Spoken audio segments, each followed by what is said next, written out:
The Arizona Board of Regents has called a special meeting tomorrow to discuss the future of Arizona basketball coach Sean Miller.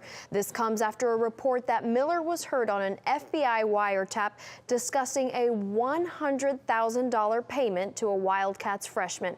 Reporter Chancellor Johnson is tracking the latest. Well, the news initially broke last week about Sean Miller's alleged conversation for the payment to DeAndre Ayton. A lot of eyebrows were raised. I had the opportunity to speak to sports agent Sam Renault, who says this happens a lot more than people think. It's everywhere. It's something it's pretty commonplace. Not everybody's doing it, but there's enough where it really doesn't come as a surprise. Sam Renault, now the assistant director of ASU Law's Sports Law and Business program, saw the dark side of money in sports firsthand over his 7-year career as an NFL agent trying to sign professional athletes. There were some players who we were really interested in working with, and we found out that there was a price just to be able to sit down with them.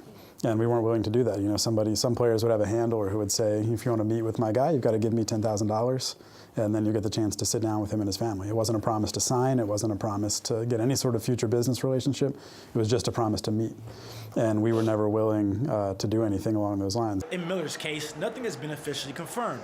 It's all based on an ESPN story, a story that, if it turns out not to be true, could put the reporter in hot water. It is possible, if this conversation never occurred, if the conversation is not in a wiretap, and Sean Miller had no conversation whatsoever with Christopher Dawkins that was similar to this, that Miller could turn around and go after the reporter and his sources for defamation.